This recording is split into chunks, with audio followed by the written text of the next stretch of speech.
এই আজি বজাৰলৈ গৈছিলোঁ বুজিছে, সৰু সৰু মাছ দেখিলোঁ। এই আপোনাৰ মোৱা, দৰিকণা, পুঠি, অঞ্জন ব্যঞ্জন খিচখিচিয়া গোটেই মাছবিলাক গুৱাহাটীত বৰ সহজে পোৱা নাযায়। তো পাই লৈ আহিলোঁ, আপোনাৰ সস্তাটো পালোঁ 40 টকা দেখি আধা কেজি দিলে। আনিলোঁ, আনি বুলি এতিয়া কি কৰিম, বনোৱা পালটোতো মোৰ, মানুহজনে বাৰু বাছি কৰি দিলে। বনোৱা পালটো মোৰ, কি বনোৱা যাব, অনেক কিচিম বনালোঁ আজি।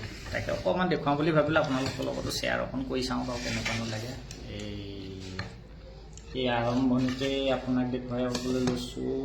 এইখিনি হৈ গ'ল আপোনাৰ ইয়াত মচন্দৰী, পদিনা, টেঙামৰা দি পাতত দিলোঁ, নহৰু দুফুটামান দিলোঁ। নহৰু দুফুটা কিন্তু পিটিকি দিয়া নাই দেই, পূৰা বইল হ'বলৈ দিয়া নাই। তাৰপিছত এইখিনি হ'ল অকল মোৱা আৰু দৰিকণাখিনি বাছি বাছি ভাজিলোঁ।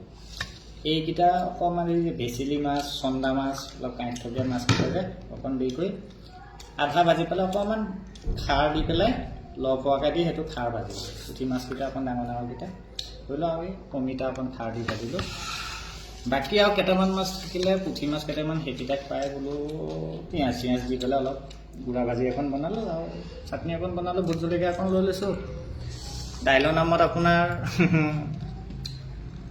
টেঙামৰা দিয়া দালি, বছ। এতিয়া আৰু এইখিনিয়ে আৰু বেছি বিশেষ বেছি একো নহয় আৰু এই অকণমান লৈ পেলাই জীৱনৰ এসাঁজ কমাই লওঁ, নে কি কয়? আপোনালোকে কমালে নহয়? জনাবচোন দেই কমালে নে নাই, মই কমাওঁহে জীৱনৰ এসাঁজ।